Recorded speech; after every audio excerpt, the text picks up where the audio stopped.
Hello, humans. Hello, humans. Hello, humans of the world. It is me, Ellie Krug with Ellie 2.0 Radio, where idealism and idealists reign supreme, or at least I'd like to think that. Hello. How are you? Happy July to you. I've got a show where I offer hope, generally, okay, where I offer hope that things will get better, where I remind that regardless of how we make people feel other, most of us care about each other greatly. That is my show in general. But today, specifically, the show is particularly, I think, pressing. I have a big interview. The big interview is with a man named Abdi Sabrie, who lives in Mankato. He is on the school board for the Mankato schools. And he's going to share a story about how he has been marginalized and how children of color have been marginalized in Mankato. Those of you may recall that Governor Walz, whom I have great respect for and great hope for, there's that word, actually formerly taught as a teacher in Mankato. So we're going to hear from Abdi. And in my C block, I'm going to talk a little bit about my work and my hopes for work in greater Minnesota. But here in the A block, let's begin with talking about a big idea. The idea, reparations for African Americans to level the economic playing field between white-collar Americans and African Americans, going back to owing to hundreds of years of repression and oppression that have greatly affected African Americans all the way up to today. Okay, I know. This may be the first time some of you have ever heard about the idea of reparations. Others of you may have heard about this idea bouncing around, and you may have heard some of the arguments for reparations and rejected those arguments outright, because this is a very, very touchy subject in America right now. Reparations. That is, making some kind of amends financially for the enslavement of dark-skinned people from Africa and their descendants. But some of you may also be open to this argument. So let me lay out the case for reparations. And just so you know, I am in favor of reparations in one form or another. Much, but not all of what I'm going to say to you is from a June 27th New York Times Magazine piece titled, quote, "What is Owed," unquote, by Nicole Hannah-Jones, who I've talked about before. She's the Pulitzer Prize-winning New York Times columnist who created the 1619 Project, which ran last August, about Americans' history with slavery. So the argument for reparations is this. Beginning with the first enslaved Africans brought to the U.S. in 1619, white Americans, at that time they weren't Americans, they were colonists for England, but eventually became Americans, built a country with the physical labor of people who were enslaved. We did. Our ancestors did. We need to be aware that at first, enslaved humans and slavery was allowed throughout the English colonies. There was slavery that occurred in New England, that occurred in New York City, and it wasn't until the mid-1700s that some northern colonies made slavery illegal. Throughout all of the time, but that did not mean that runaway slaves were necessarily free, okay? It meant that there were slave patrols. It meant that people who had escaped slavery from the South in some of the states, they were sent back, okay, to their quote-unquote masters. I do not like that word, but that's what they were called. Throughout all of the time before the Revolution and formation of the Constitution, as you may remember, that in the Constitution, enslaved humans were not treated as citizens and were only treated as three-fifth citizens, and that for 20 years after the Constitution was written, more than 20 years, the importation of enslaved humans was allowed in the United States, what became the United States. That was allowed until 1820. And during that time, so let's go back all the way to 1619, but certainly let's just go back to this formation of the country in the late 1700s. Throughout that time, Americans built wealth. Okay, white-colored Americans did. They bought and sold land. They created businesses that were passed down to their children. They saved and they invested. And that included in creating wealth in the form of buying and selling enslaved humans. Enslaved humans were considered property. They weren't considered humans. And you may recall that 2 years ago, I reported on my speaking and listening trip to the South, which included me stopping in Montgomery, Alabama. Now, Montgomery, it's a very historic city for pre-Civil War, during the Civil War, and the Civil Rights Movement. And there's a placard in downtown Montgomery that talks about slave markets. Because at Court Square in Montgomery is where the slave markets were located. And this placard says, in part, quote, I'm reading from a picture of it, slaves of all ages were auctioned, along with the land and livestock standing in line to be inspected. Public posters advertised sales and included gender, approximate age, first name. Slaves did not have last names. Skill, price, complexion, and the owner's name. In the 1850s, able field hands brought $1,500. Skilled artisans, $3,000. In 1859, the city, that is Montgomery, had 7 auctioneers and 4 slave depots. This is real. Enslaved humans in 1850s sold for $1,500. Do you know, with inflation, how much $1,500 in 1850 is worth today? It is worth $49,306 in 2020 dollars. People selling enslaved humans were taking the money of selling those enslaved humans and then investing it and benefiting from it in their lives. They were investing it in their businesses, money from selling enslaved humans. They were passing that money on to their children. They were saving that money. By the time of the Civil War, there were 4 million enslaved humans in the South. Now get this. The value of those 4 million enslaved humans as of the time of the Civil War, their value added up to more than all of America's railroads and factories combined. Think about that. Yes, the Civil War resulted in the Emancipation Proclamation and the 13th Amendment, which freed enslaved humans. But once freed, we did nothing to enable these new Americans to earn a living. When America created the Homestead Act in 1868 to open up the West and Midwest with free 160-acre tracts, it did so only for white-collar people. The newly freed black Americans were not allowed to take part in homesteading. The scope of just this one white subsidizing program is enormous. From 1868 to 1934, the federal government gave away 246 million acres, nearly 10% of all the land in the United States. They did that to originally 1.5 million white families. Today, that 1.5 million white families has spawned into 46 million Americans who can in one way or another trace their heritage back to families that benefited from the Homestead Act. That 46 million Americans today is 20% of our population. All of them descended one way or another from original homesteaders. All the while that black-collar Americans, African Americans were shut out from that wealth creation. So you get the idea of how racism benefited white-collar people to the detriment of black-collar Americans.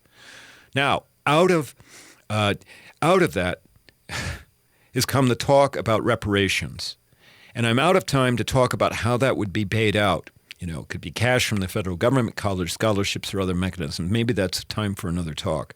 Suffice to say that in this decade of the 2020s, America will have to reckon with this subject of reparations. I urge you to read up on it, to become better educated.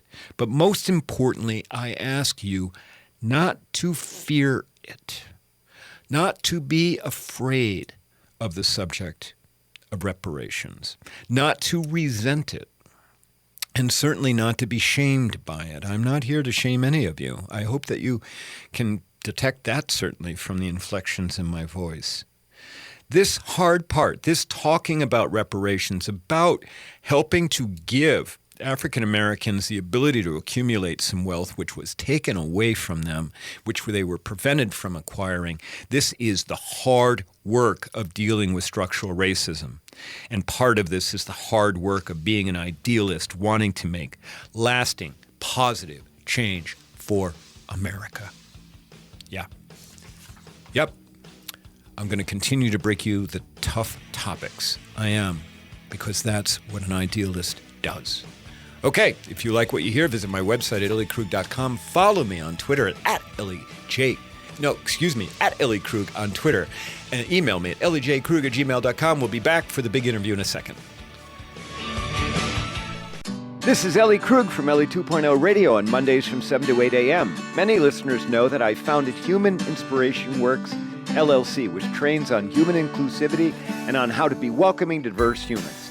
Today, organizations of all sizes find that they need to train team members on diversity and inclusion. I can do that. Many say that my trainings change the way they see the world. I'd love to help make your organization more welcoming. For more information, go to humaninspirationworks.com. Thank you. Did you know there's deconstruction funding available now for homeowners and contractors in Hennepin County? If you are embarking on a remodel or teardown this year, consider hiring Better Futures Minnesota's deconstruction crews instead of demolition. By taking a house or building apart by hand instead of destroying it with heavy equipment, the materials can be reused or recycled instead of going into the landfill. It is much more cost-effective and is a carbon-neutral solution. Go to betterfuturesminnesota.com and look under Business Services to learn more.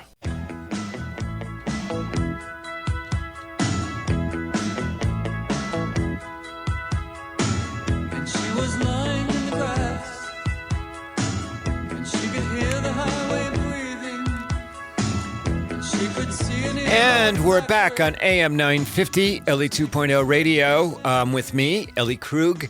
All right, so as I requested, read up about reparations. It is a topic that you will be hearing a great deal about as we go forward. Now, for our big interview, I have Abdi Sabrie on the line from Mankato. Abdi is the one of the Mankato School Board people. That's not a very good. He's a member of the Mankato School Board, and he's also somebody very active in the community in Mankato. Abdi, are you on the line there, please? Yes, I am. Hi. Thank you. Thanks, Abdi. Thank you, Abdi. And so, Abdi, you and I know each other just tangentially because I was in Mankato last fall and I did a training, and you happened to be in the audience of that training. Is that right? That's correct. Okay, and then after the training was done, you reached out to me, you sent me an email, which was very revealing about some of the dynamics going on in Mankato. And can you explain to us, first of all, a little bit about you and how it is that you and I are talking? Okay, so, my story is very long, so I'm going to get to the gist of it. I'm originally from East Africa, from Somalia specifically. I was born to a nomadic family, that wandered from place to place in search of grazing water for the animals. And so when I was born, my family were on the side of Ethiopian side, so then I grew up in Mogadishu, Somalia, and I came to the United States in 1982, about 40 years ago, as a young man to go to school. So, and I started out, in Boston and then Washington, D.C., and, and then Atlanta, 15 years. And I moved to Minnesota in 2009, completely out of the blue, because I have 7 kids now, one of which is a Minnesotan who was born here. The other 6, we moved from Atlanta to Minnesota because 2 of my daughters had respiratory problems because of the environment in Atlanta, which is not very conducive for children with respiratory problems. Doctors advised me to find someplace else to live, and that's why I came. And then I discovered a significant East African immigrant community from South Sudan and Somalia that were really struggling with the systems here and the culture and the weather and everything else. And I became a natural go-between, and I got involved in a lot of bridging, efforts through nonprofits. So I co-founded and ran at least 2 nonprofits, and through that I became a, advocate for those who have no voice, have no understanding of the system and the culture, and could not access education equitably.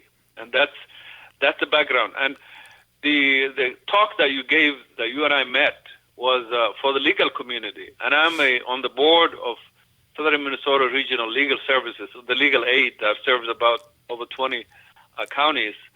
And because of my advocacy, that's a great outfit that supports my mission and passion. And we access civil, legal representation through that organization for people who are underserved, who are low income, including education advocacy. So that's just to give you a little bit. There's a lot to this story, but I just want to give you a little bit there. Okay, thanks, Abdi. And you're right. So I went down to Mankato. I did do a training for legal aid down there, as well as local lawyers who were invited to come to the training, Gray Area Thinking. And then you reached out to me afterwards to give me some context about the community and some of the challenges that you've had. And in fact, because you had reached out to me, I in turn have attempted to reach out to the governor to talk to the governor about issues around inclusion and racial tensions in greater Midwest. And unfortunately, the governor has not yet taken my call. But nonetheless, you were the one who spurred me to do that. Now, Abdi, you and I are talking specifically because you are a member of the school board for the city of Mankato, for their schools. And you had something happen earlier this year that really drove a wedge between you and the rest of the school board members. Do you want to talk about that, please? Yes, and through the advocacy that I talked about, I ran for a school board. So by advocating for people who are low income, who are from immigrant background, who are most often single mother of 7 children with no father figure in the family, I was really became passionate, and I was looking for the best way to bridge that. And I've discovered that access to education is the best social, bridge that people from that background can access and become self-advocates instead of needing people for lifelong, assistance. Yep, I call education the great leveler. That's for sure. Go ahead. Absolutely, and that's why my passion. No one individual can do everything. So my passion became education. And as a result of that, I ran for school board 2 times unsuccessfully before I was successful the 3rd time. So, I was first elected in November 2015, but I ran 2 times prior to that unsuccessfully. Okay. And the community, I have to acknowledge, as I speak about all the not so good things, but at the front end, I want to acknowledge Mankato community, and our school district is both Mankato, North Mankato. We actually serve 3 different counties: Blue Earth County, Nicollet County, and a little bit of LeSueur. So I was elected at large, so I represent everybody. Okay. In the area that the school district serves, and so when I was elected, in 2015, I joined the board of 6 white women, and a superintendent who was also white, female. I was the only male, not just the only person of color to be elected in the history of Mankato, but also the only male. So you can imagine there is a lot for me to navigate, as a black man, to work with white women who, for the most part, they were following the template of white men leadership. And it really it became, and they felt, most of them were on the board by the time I joined. Some of them were like 20 years, 14 years, Right. And they felt they owned the district. I mean, it was like they were, speaking from the perspective that the district is theirs, and I'm kind of invading. I'm a guest for them, and I'm invading their natural, space. And it's really very hard. And I've tried for 5 years. And okay, so Abdi, try to have yes. So, Abdi, hold on a second. I don't want to be disrespectful, but we've got to take a break. No problem. Well, we've got to take a break, but when we come back from the break, I want you to finish this story, okay? It's a very, very important story for our listeners. All right? No problem. Okay, No all right. problem. All right, so listeners, we're speaking to Abdi Sabrie from Mankato about his experience of being on the school board in Mankato. When we come back from our break, we'll continue our interview with Abdi. Thanks. Hi, Alex of Better Futures Minnesota. Does your business or organization need janitorial services, lawn care, or snow services? Obtain a free, no-obligation estimate from Better Futures Minnesota when you mention that you heard about us on AM 950. Our supervised, hardworking, and affordable crews will handle your interior and exterior building and property maintenance needs while you help men in your community transform their lives and walk on a positive path to success. It's a win-win. To learn more, go to betterfuturesminnesota.com under Business Services. Brending Electrolysis on Grand Avenue in St. Paul has been a leader in permanent hair removal for people of all skin types and backgrounds for over 30 years, celebrating diversity and priding themselves on finding the right treatment plan for each client's individual needs, regardless of race or gender. Services include electrolysis, body waxing, facials, microneedling, and permanent makeup. Book your 60-minute complimentary consultation, including a 15-minute treatment today for beautiful, lasting results. Visit brendingelectrolysis.com.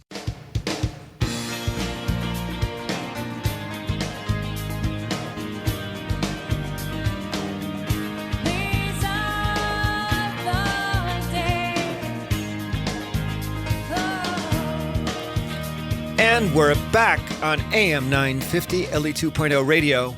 All right, before we took our break, we had started the big interview with Abdi Sabrie, and Abdi is still on there. And as we were closing out that last segment, he was speaking about being on the board of for the Mankato schools, being the only man as well as the only person of color, as opposed to other board members who were female and white and white color, and many who had been there for a long time. So Abdi, you get on the board, you're realizing that, there are people that have been running this school board for a certain way for a long time, and you're the outsider, and and then you started to encounter some resistance and then some issues. Is that right?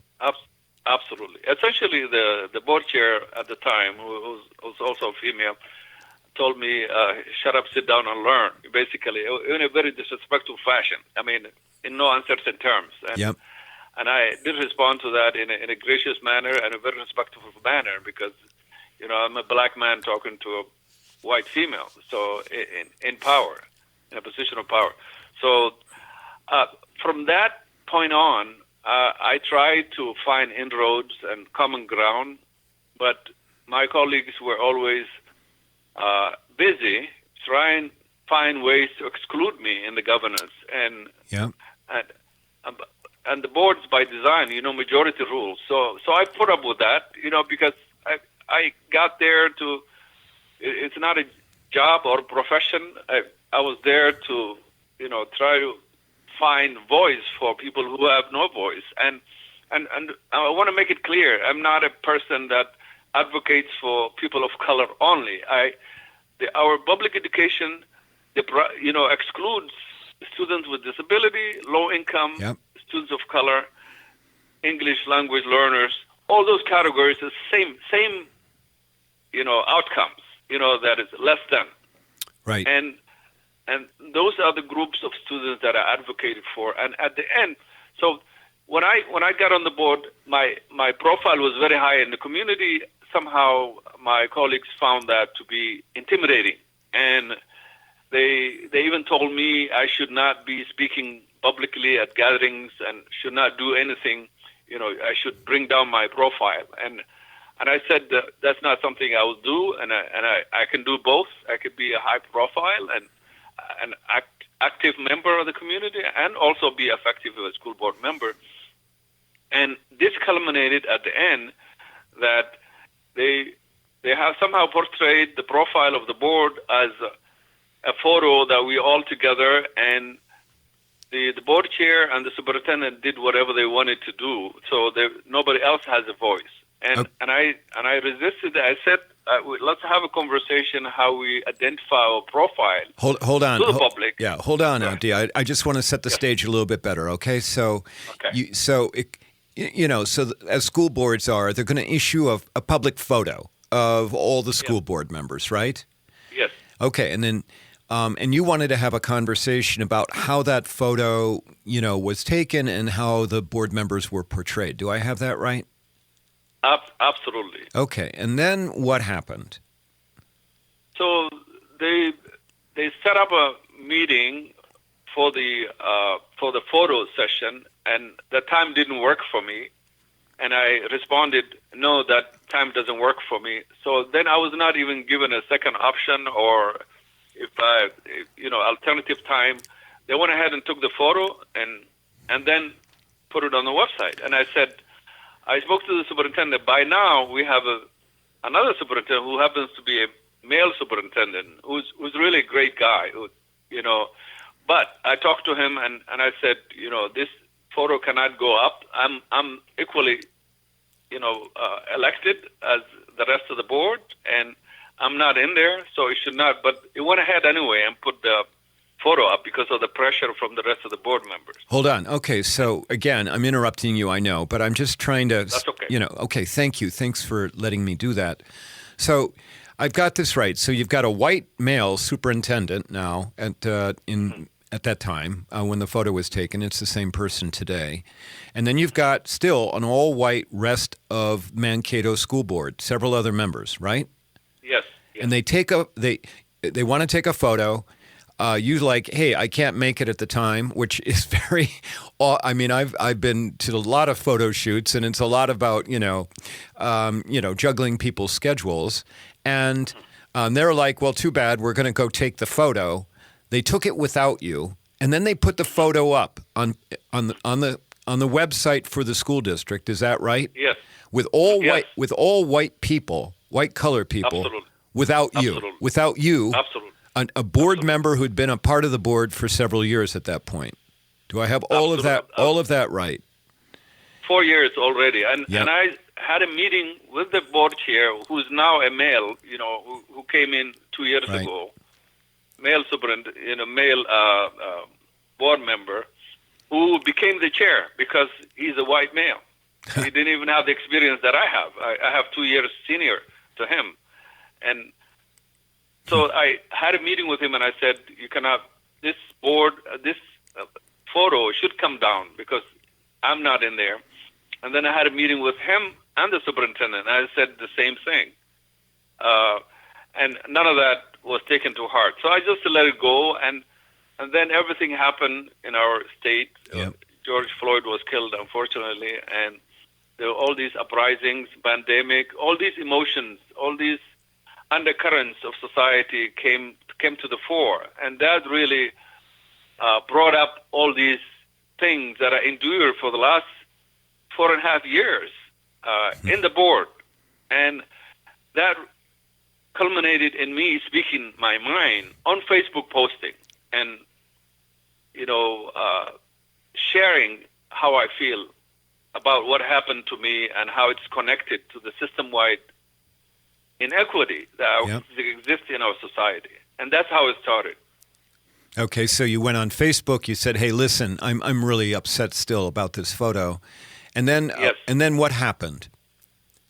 So I screenshot the photo that excluded me, and I said, this is an example of what racism looks like in the boardroom, that I'm equally elected at-large member of the board and the only person, black person on the board, and I was excluded. This is how much, white, privilege can do, that people without don't even think twice that they can do this to someone who was equally elected by the community. who has the equal power, and they have no authority to exclude me. This is not something that we voted on, that they outvoted me or anything like that. So that's how it came about, and then the board chair responded to my posting and made a statement on behalf of the board, again without my consultation, because I'm one of the board, and said that I was essentially lying, that didn't happen, but the picture tells a different story. Yeah, the picture has all white people and it doesn't have you. I mean, right. Abdi. I mean, Yes. Just the idea that they would go and do that without including you. Okay, whatever the schedule issues were, whatever the hurdles were, the idea that they would not care enough to make sure that the picture had you in it, to me is appalling. Okay? It just is. But they have now reacted further, and they've taken the picture off the website for the school district. Do I have that correct? Yes, absolutely. And did they apologize? An apology was given. They gave you an apology. Okay. Yes. Now, the Abdi, apology was given publicly, and they've taken down the initial response that I was lying, and they've taken that down and instead put up a official response, an apology, and then we had a board meeting after that, mediation. Okay. Now, Abdi, we're running out of time, but I just want to get one more thing out, okay? Okay. You got on the school board at a time when children of color, Yes. particularly many who were foreign-born or families of people who were immigrants, were being directed not into the Mankato public schools, but being directed to an alternative school. Do I have that right? Absolutely. To adult, ABE, what we call ABE, Adult Basic Education, which essentially teaches adults, grown-ups, English and some basic language skills so they can access work. And it's not a Right. full, And how academic. Yes. how old were the students that they were directing to the adult education? Students were as young as 17 Okay. and as old as 20. Okay. And so, but these are students who under Minnesota law are guaranteed the right to have a public education, right? Absolutely. Absolutely. All right. They have the right to go to K-12 in the state of adult basic education. And this has been going on since 2014, even before I became a board member.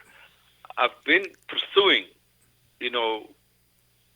under the radar, without publicly trying to change this. And in 2018, 5 of those students reached out to me and their families, and they said, since you are on the board, we were sent to, ABE, Adult Basic Education, and there's nothing there. There's nothing to be learned there.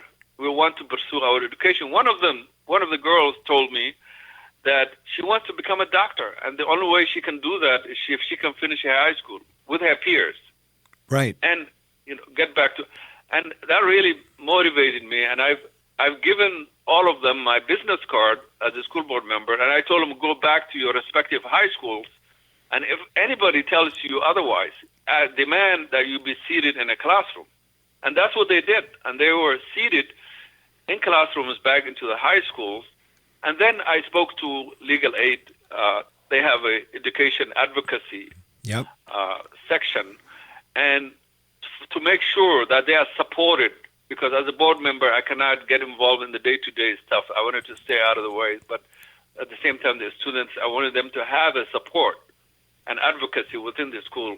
And that's how they were able to, 3 of them were able to graduate successful this spring.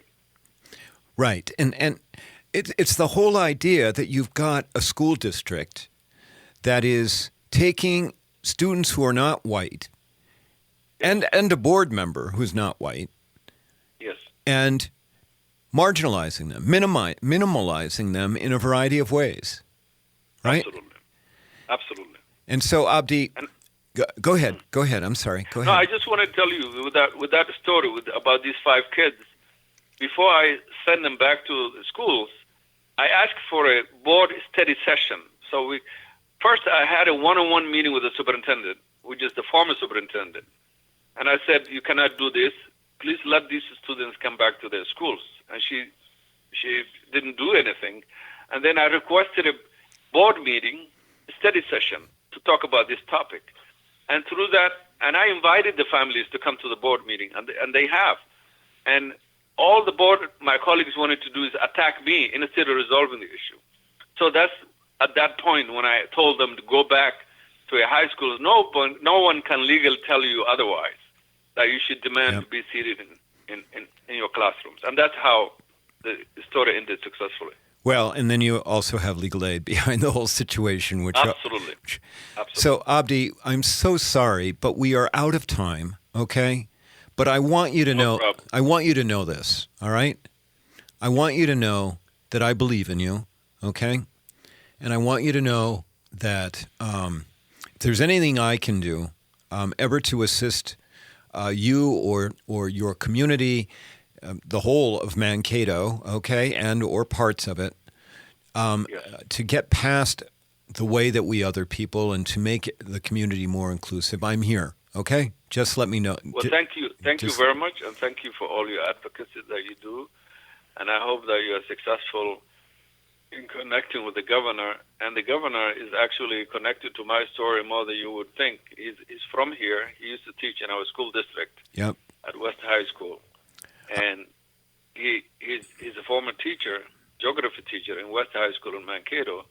And he also, in his campaign for governor, said that he will be the education governor. And I'm very hopeful that he will come around to changing things for the better in our public education, so that children, regardless of their background or gender or whatever their details might be, will have an environment where they are valued and given high expectation, so they can dream as much as they want to and achieve as much as they want to, and we can provide a public education experience that provides that values them. Okay. Well, Abdi, thank you so very much. I applaud you for that, and thank you so very much for being on Ellie 2.0 Radio. I really appreciate it. Okay? All right? Okay, so listeners, I've been speaking with Abdi Sabrie from Mankato about his experience there and being on the school board and some other issues involving othering of humans. If you like what you hear, visit my website at elliekrug.com. When we come back, I'll do my C block and talk a little bit about my work. Thanks so very much. If you're looking to save money on your home or building improvement project, check out Better Futures Minnesota's reuse retail warehouse in South Minneapolis. We carry salvage building materials such as cabinetry, flooring, plumbing fixtures, appliances, lighting, and more, saving you money and saving the planet by keeping these items out of the landfill, by giving them another life. Selections change daily, and we also take donations. Go to betterfuturesminnesota.com and look under Reuse Warehouse to learn more. Let us know AM 950 sent you. Brending Electrolysis on Grand Avenue in St. Paul has been a leader in permanent hair removal for people of all skin types and backgrounds for over 30 years, celebrating diversity and priding themselves on finding the right treatment plan for each client's individual needs, regardless of race or gender. Services include electrolysis, body waxing, facials, microneedling, and permanent makeup. Book your 60-minute complimentary consultation, including a 15-minute treatment today for beautiful, lasting results. Visit brendingelectrolysis.com.